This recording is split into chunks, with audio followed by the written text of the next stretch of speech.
También estaba pensando cuando los bebés empiezan a hablar, que veo que a veces la familia dice, no digas tal palabra porque después la repite, pero después el nene, la palabra que sí queremos que diga, no lo dice. Es como también hay una selección del lenguaje de por qué esta palabra y que es como mala palabra, y la que sí queremos no lo decís. Es como una selección que hace el nene de 2 añitos y ¿cómo lo hacen? También Bueno, siempre eso yo tengo preguntas, está, duda de eso, ¿por qué lo está hacen? muy de la psicolingüística, María José. Era Pero, la otra materia. pero bueno, Igual siempre hacen lo que quieren los chicos. Es verdad, sí. em, Sí. Yo me acuerdo los míos se llevaban la pelela a la hora de comer al comedor. Bueno, pero Imaginen con aquí. estas materias puedes educar a los hijos, a los sobrinos en una. A ti, de eh, educación. no, habría que, yo creo que Reiter da algunos ejemplos de esto, ahora no me acuerdo de memoria, pero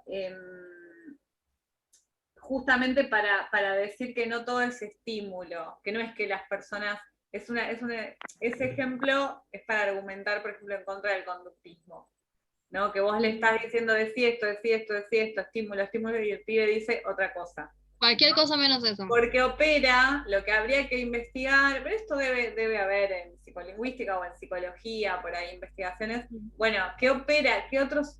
Porque seguramente opera todo el entorno que a veces uno no controla, la radio, la tele, la interacción con otras personas, que por ahí es un minuto, un segundo, y ni Y que hablar escuchó una si... palabra y la casó, y la interiorizó. Y además no recuerdo bien el ejemplo, pero uno podría decir que esa capacidad, ¿no?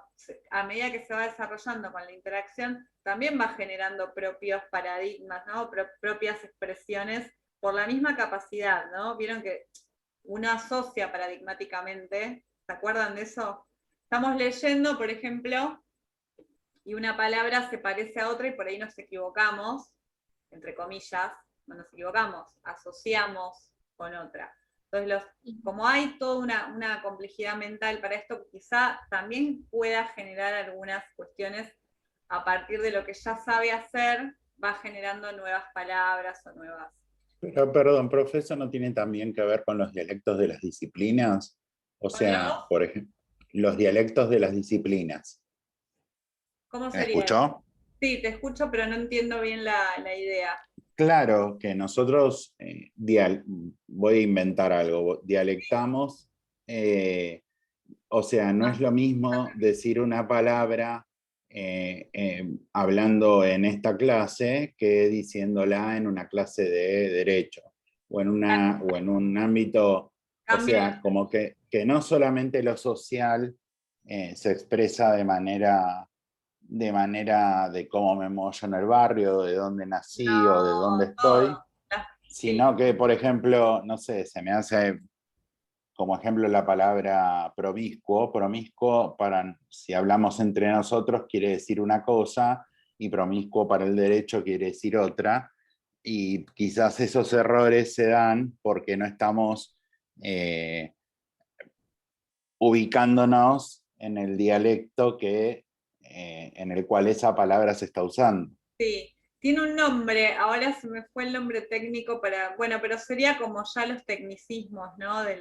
Claro, la disciplina. Totalmente, sí. Es decir, todo lo que hacemos las personas en el mundo, todo lo que hacemos y lo que pensamos, para pensar lo social y lo cultural, permea, que es un poco más amigable, el lenguaje y todo lo que supuestamente es natural, sí, porque hay cuestiones naturales, ¿no? Me alimento, tengo que taparme si tengo frío, ¿no? Entonces me puedo tapar con una toga, me puedo tapar con no sé, algo de algodón, ¿no? ¿Se entiende? O sea, pero como interacciona una cuestión natural implica una invención, ¿no? Cultural. Esto queda claro, no van separados. De hecho, Vygotsky cuando explica, estoy re de la psicolingüística y nos estamos yendo por las ramas, pero si les interesa me parece que está bueno hablar, él dice que, por ejemplo, el lenguaje se desarrolla porque, digamos, con la división del trabajo, dice Vygotsky, ¿sí? Que cuando en el estadio de recolección, ¿no?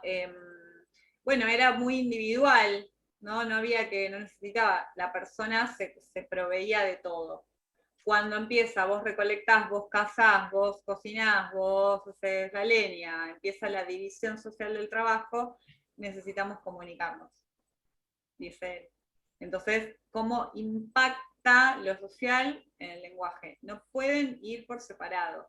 Es decir, podemos ver la cuestión biológica, la cuestión natural, y también tenemos que ver la cuestión social. De hecho, en algunos trabajos literarios, novelas, por ejemplo, se me viene la de Mayral, El año del desierto. Sí.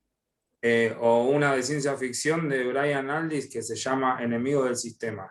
En ambas, con historias totalmente diferentes, la involución del ser humano se refleja en la falta o en la ausencia del lenguaje.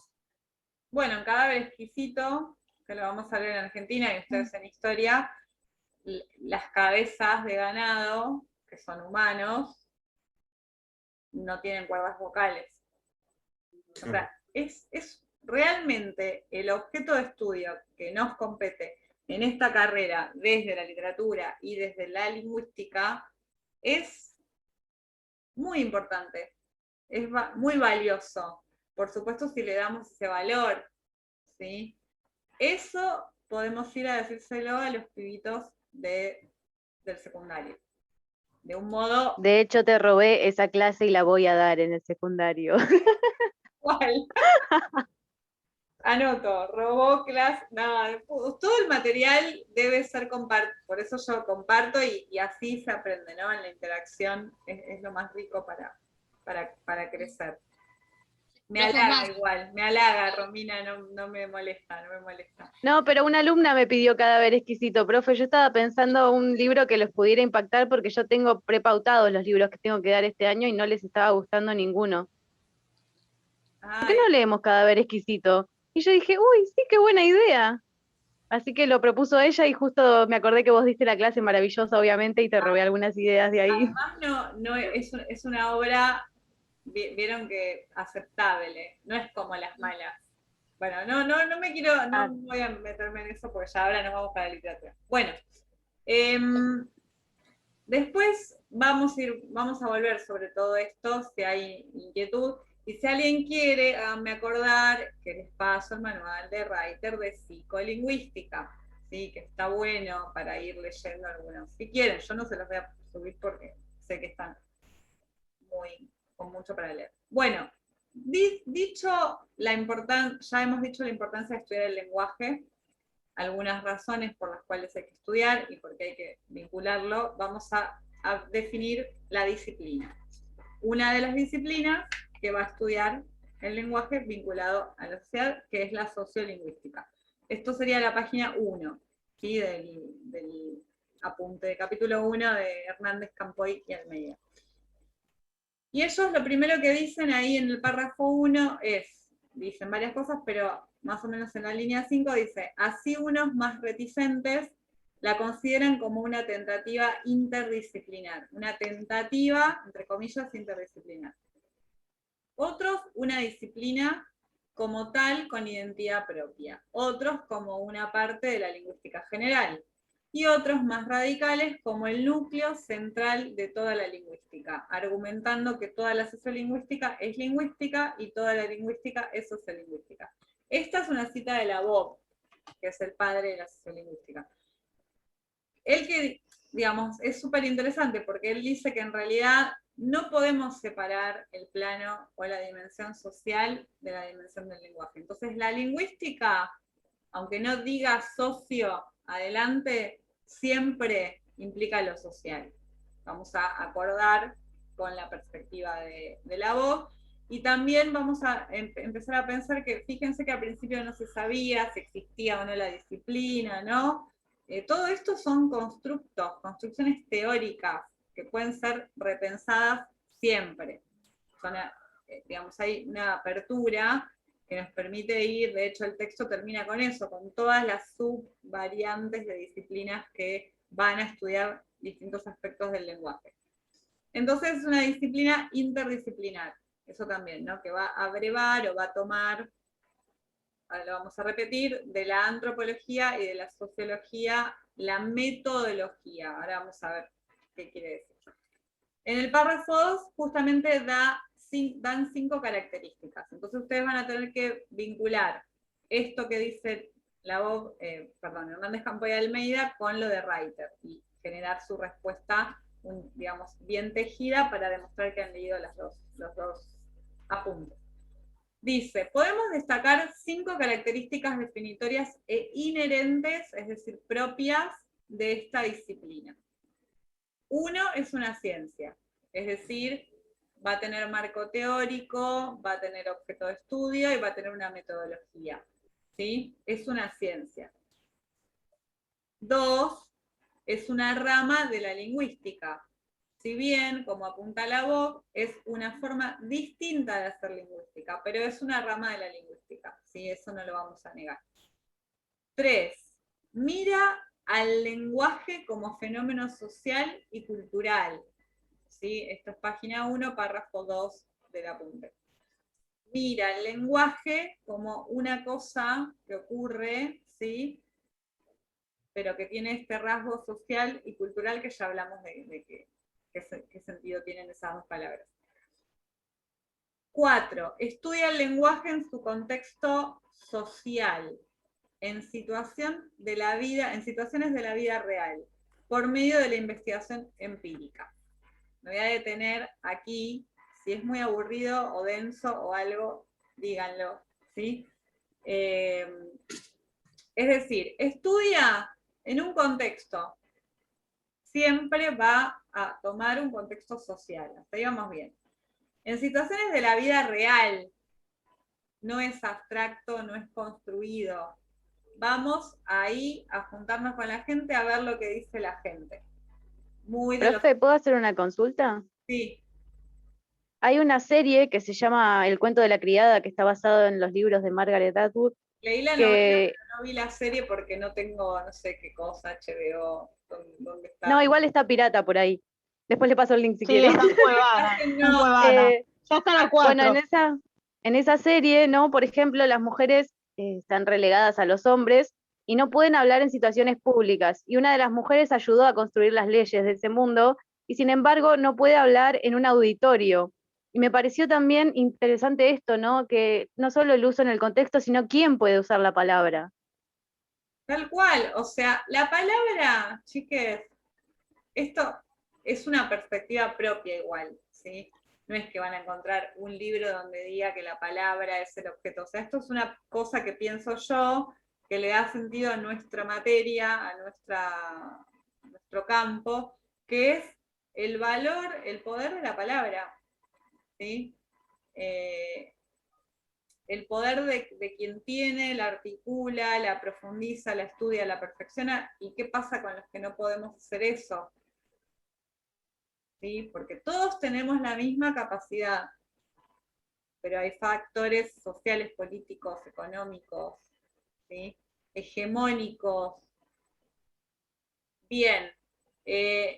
Profe, o también, ¿qué pasa si perdés la palabra? No sé, alguna enfermedad, un accidente, lo primero que te dicen es, te hacen una pregunta, o tratan de ver si podés hablar, o si tuviste algo como alguna falla o lesión cerebral, como si eso te bajara en estatus, o sea, te arruinó la vida. Sí, tal cual, está muy, muy bien lo que dice María José, porque somos capacitistas, además de racistas, patriarcales, machistas, ¿no? Cuando no tenés un color de piel en particular, cuando no tenés todas las capacidades, ¿no? O hay alguna cuestión con las capacidades, cuando hay una, o sea, siempre, fíjense cómo, por supuesto que los médicos evalúan que no hayas tenido una lesión, un golpe, ¿no? Pero la palabra, observen todo lo importante que es la palabra, todo el tiempo, todo el tiempo, todo el tiempo, ¿sí?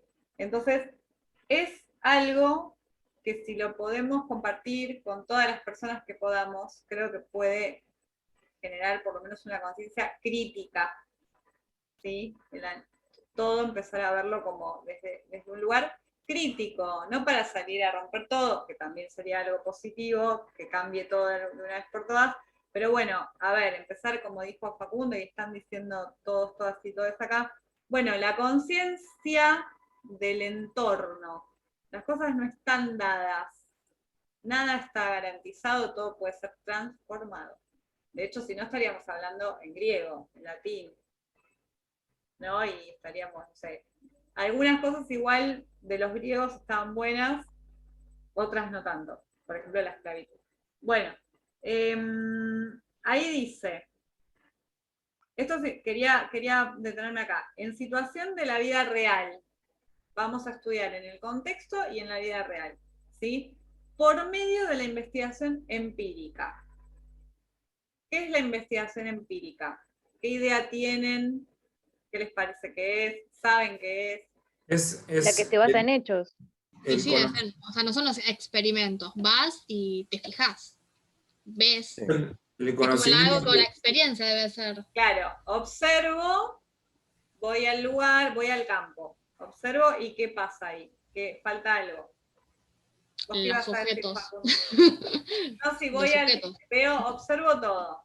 ¿Y qué más? Tengo una ¿Algo más que hipótesis. hacer? Sí, ¿qué Bueno, estoy observando? sí, siempre ya el marco teórico, objetivo, eso ya Claro. está pensado. ¿Qué quiero demostrar o desmentir, por ejemplo? Tengo que recabar datos. Yo voy al campo, o sea, hablo con las personas o observo lo que sea que quiera observar y lo sistematizo. Porque si no, ¿cómo lo analizo? No puedo ir. O sea, puedo ir todos los días a la aldea, como los antropólogos, ¿sí? Pero nosotros vamos a entrevistar a personas, vamos a tratar de que nos digan cosas, ¿sí? Y vamos a hacer todo eso que ellos nos dicen es nuestro corpus, nuestros datos.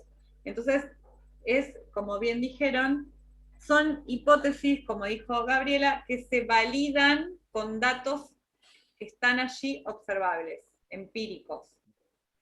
¿Sí? No nos quedamos en el plano de lo abstracto. Vamos a ver, de hecho, como muy bien dijo Gabriela, el campo muchas veces te da la hipótesis. ¿Sí? Vos vas con el marco teórico, pero lo terminás de ajustar ahí. Pero para eso yo necesito la data, ¿no? La información empírica observable, lo que está allí.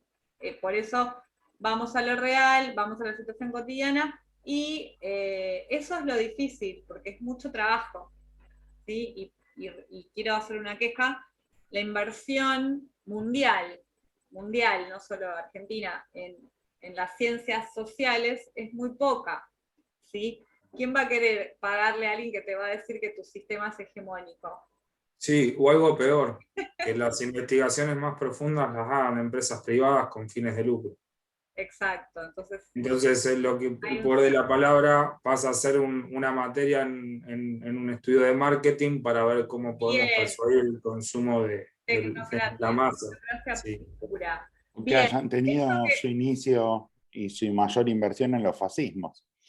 ¿Cómo, Fernando? Lo del Que hayan tenido su mayor época de auge de inversión en los fascismos, que eran los métodos de control social. La sociología tiene un origen bastante, vamos a decir, oscuro. Sí, de hecho, Goebbels, ¿no? El ministro de Comunicaciones de Hitler, bueno, era un genio, digamos, de la comunicación venía, ¿no? Pero claramente tenía clarísima la función de la palabra. Y hoy mismo pasa esto, no me quiero, después ustedes pondrán connotaciones diferentes a las palabras.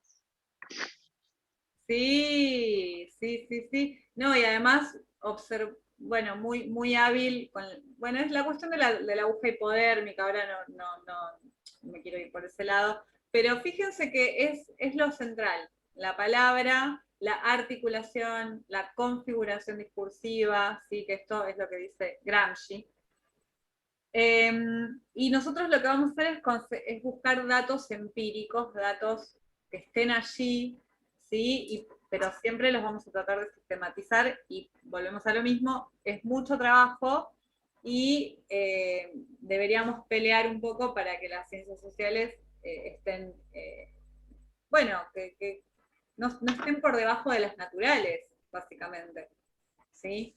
¿No? Porque ahí también hay hegemonía. Bueno, dicho esto, punto 5 dice, está relacionada con la metodología y contenidos de las ciencias sociales, principalmente la antropología social y la sociología. Para Tocqueville puede ser caracterizada como esa área de la lingüística que se ocupa de las relaciones entre el lenguaje y la sociedad y de los estudios hechos de las lenguas en su contexto social, más que en despachos y laboratorios. Y ahí vino el ataque, ¿sí?, a los investigadores que no van al campo, ¿no? Estudian el habla, estudian la lengua y no estudian el habla, ¿sí? Igual nosotros no nos vamos a poner a pelear con los que estudian la lengua, no, vamos a tomar una decisión y vamos a tratar de entender por qué es importante incorporar el habla, ¿sí?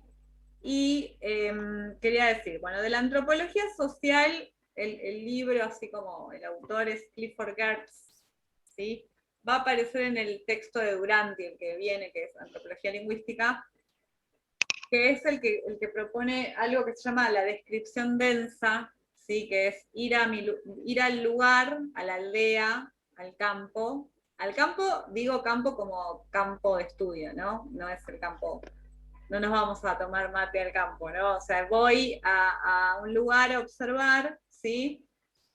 Y lo que hace la antropología social, bueno, lo que propone Clifford Geertz es eso, ¿no? Ver lo simbólico, ¿no? Digamos, lo manifiesto, lo que vemos efectivamente, y lo latente, que es lo que podemos inferir o interpretar. Es decir, Fabián, ¿querés decir algo? No, sonó el teléfono. Ah, no, porque está con el celular, está bien. Bueno, entonces, voy al campo y, por ejemplo, hagamos de cuenta que vamos a observar todos, todas y todos, las que estamos acá. Un ritual puede ser, elijamos uno, puede ser una boda, puede ser un cumpleaños de 15, no sé, esos rituales que son siempre, que se repiten y que todos queremos hacer. El día del padre, yo qué sé, esas cosas, ¿no? Vamos a observar mejor un casamiento, que así, de paso le metemos duro al patriarcado y sus mandatos.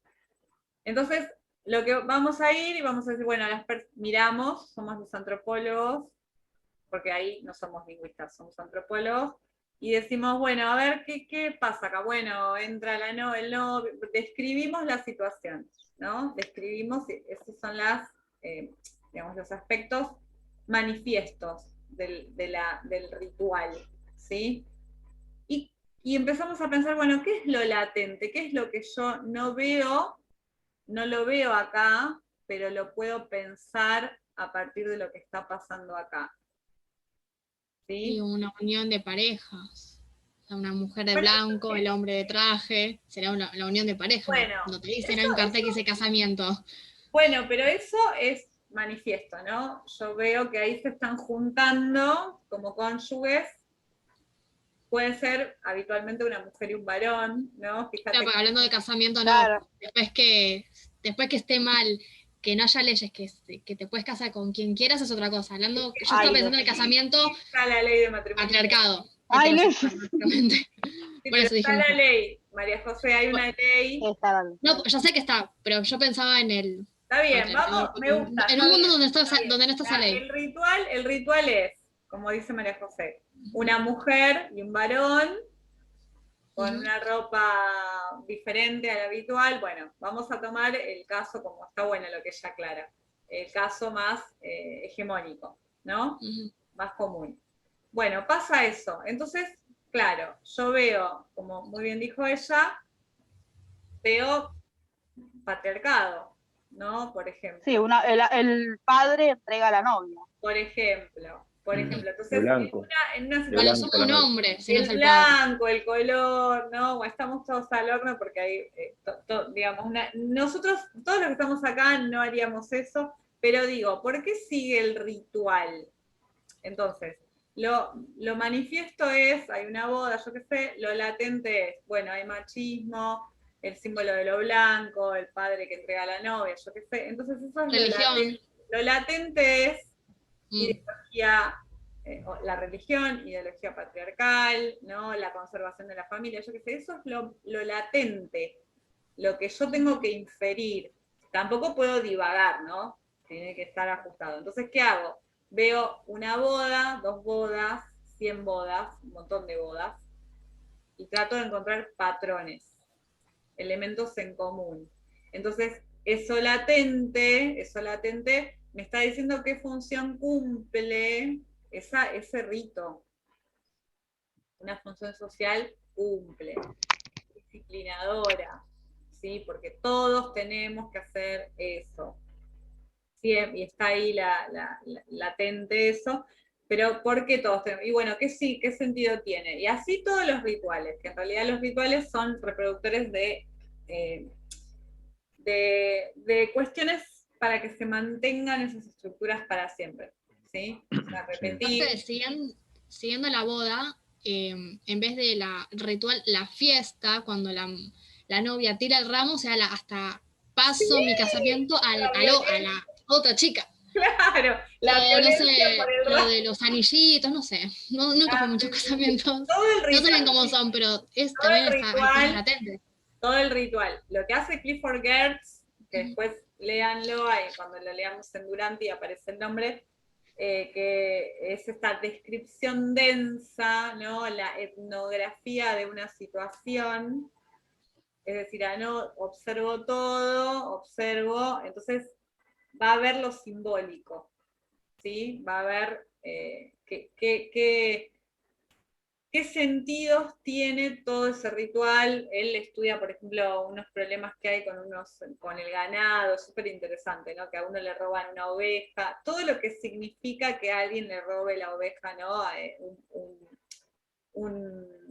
Bueno, ¿cómo se llaman los que llevan ahí a los animales? Un arriero, Un pastor. roba o se le pierde, ¿no? Entonces, bueno, él trata de describir y analizar. Eso es la antropología social.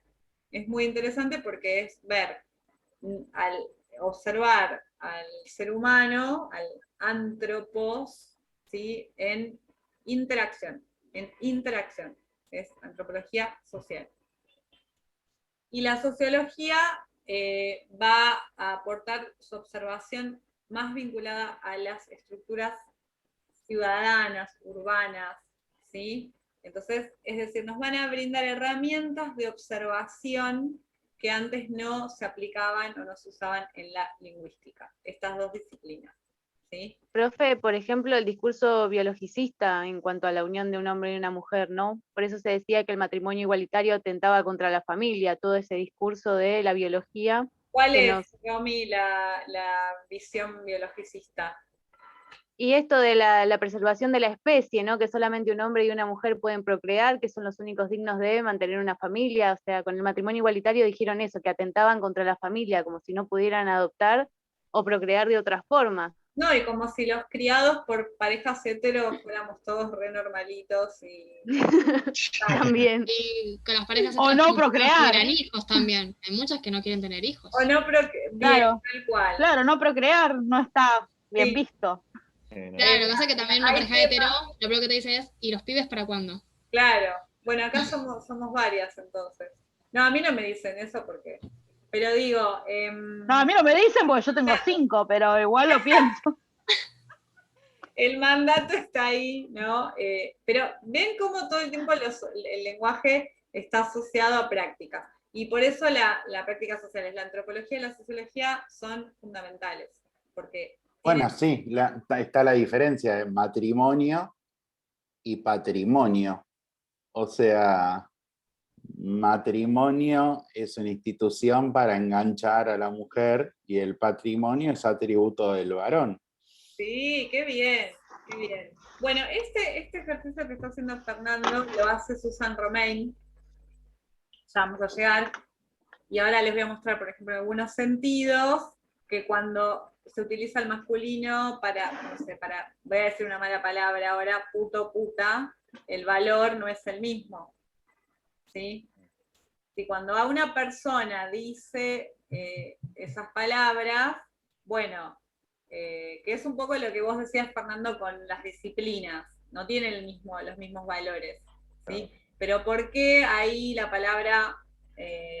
Zorro, zorra, no es lo Sí, mismo. diferentes animales este es usan, el ejemplo, hagamos así, animales. que tengo yo, Perro y perro. Romain tira un montón de ejemplos. Bueno, es decir, volvemos al texto, es una ciencia interdisciplinar que va a estudiar el lenguaje y la relación del lenguaje con lo social. Y tiene un método serio, ¿sí? Que requiere mucho trabajo y que vamos a tratar de emular nosotros si estamos vivos en el segundo cuatrimestre. Luego, página 2 y 3, habla de la micro y la macrolingüística, ¿sí? Lo que dice acá es muy, muy simple lo que vamos a decir. Hay como en realidad nombra 3, nos vamos a concentrar en microlingüística y macrolingüística. Son los tipos de lingüísticas que estudian el lenguaje, ¿no? Que observan el mismo objeto de estudio. Dice que la microlingüística aborda los 4 niveles de la lengua, los 4 niveles. La fonología, la morfología, la sintaxis y la semántica. Después vamos a retomar esta parte. Y la macrolingüística va, digamos, las subdisciplinas, porque vieron que la fonología, la morfología, la sintaxis, la semántica son disciplinas. Estudian esos aspectos, ¿no? Esos niveles de la lengua. Y la macrolingüística, acá dice, estilística, ¿lo ven bien? Porque está acá en mi apunte es un desastre. Psicolingüística, pragmática y sociolingüística. Esas disciplinas van a abordar algún aspecto social. La sociolingüística va a estar dentro de la macrolingüística. ¿Sí? Sería lo más amplio del lenguaje, ¿no, profe? Sería como lo más amplio, porque... Exactamente, porque aborda algo más que solo las cuestiones lingüísticas. La forma. Exactamente. Algo más que la forma. Exactamente. Más el contenido. La interacción, la función comunicativa, ¿sí? distintas cuestiones. La estilística tiene que ver con esto, ¿no? Con las decisiones que toman los sujetos a la hora de expresarse. El estilo para vestirnos. ¿Sí? Todos nos abrigamos, ¿no? Pero no nos abrigamos del mismo modo, tenemos un estilo. Bueno, lo mismo en el lenguaje, ¿sí? Un estilo más popular, es decir, escuchamos, no sé, a los políticos, que sabemos que tienen una preparación, un acceso al lenguaje, ¿no? Han leído, ¿no? Millones y millones de horas, pero a veces hablan de forma más popular. Iguales. ¿Cómo? O no, hablan todo de la misma forma, igual que los futbolistas. Bien, el estilo. Es una forma de encarar, bueno, de introducir lo que quieren hablar, siempre es la misma introducción, ¿viste? Sí. Y es como, la verdad. Es re interesante. Yo estudio el discurso político en los medios y bueno, es muy interesante. Después, por ejemplo, el estilo de los docentes. Ustedes pueden observar ahí que tienen, no sé cuántos docentes deben tener, 8. Somos los estilos. Todos somos docentes, pero cada uno tiene un estilo, ¿no? Una forma de expresarse. Entonces, la estilística tiene que ver con esa cuestión más subjetiva, pero siempre vinculando al... Profe, o el estilo de un docente de gestión privada o pública. Yo noto diferencias. ¿Sí? Como que veo a un docente y yo como que más o menos sé si es de gestión privada o pública. Como que en lo público te obligan, entre comillas, a ser hasta más formal y tal vez un docente en público, o sea, en privado eso. Y en público después, no sé, un docente puede usar una remera que no necesita estar en traje porque sigue siendo docente.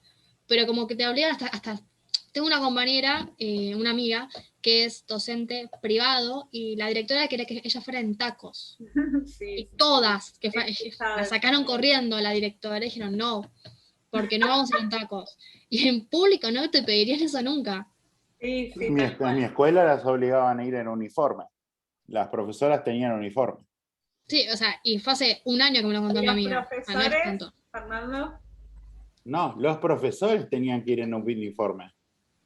¿Cómo uniforme? Como el uniforme de los No eran alumnos. mujeres, cualquier profesor, no solo las mujeres. Las mujeres de pollera gris, camisa blanca, saco azul, pantalón, zapatos negros y el Como escudo de la oficinistas escuela, serían. claro, y los varones de pantalón de vestir gris con camisa blanca. Qué locura, qué locura. No. Pero acuerdo con lo que están diciendo María José y Fernando, porque es verdad que a veces piden cosas raras en las escuelas privadas. Sí, RuPaul dice que conocen a RuPaul. Mm. Sí, ¿Político? Debe ser político. No, RuPaul es una drag queen que tiene un show muy conocido y él dice que nacemos desnudos y el resto es drag. Mm. el resto O es sea, drag. claro. Está Como que bueno, uno se disfraza todo el tiempo. claro. Sí. De hecho, Y a veces como que disfrazarse para ir a trabajar, entre comillas. ¿cómo? A veces hay que disfrazarse para ir a trabajar, entre comillas. Es que la interacción, lo social, es disciplinador siempre, ¿sí? No quiero ponerle una carga tan negativa, porque tiene que ver con la convivencia, pero para convivir hay una autocoerción. Yo ya les había hablado, o si no lo dije, de Norbert Elias, el sociólogo, que estudia cómo la división internacional del trabajo y la reestructuración social impacta en la psiquis.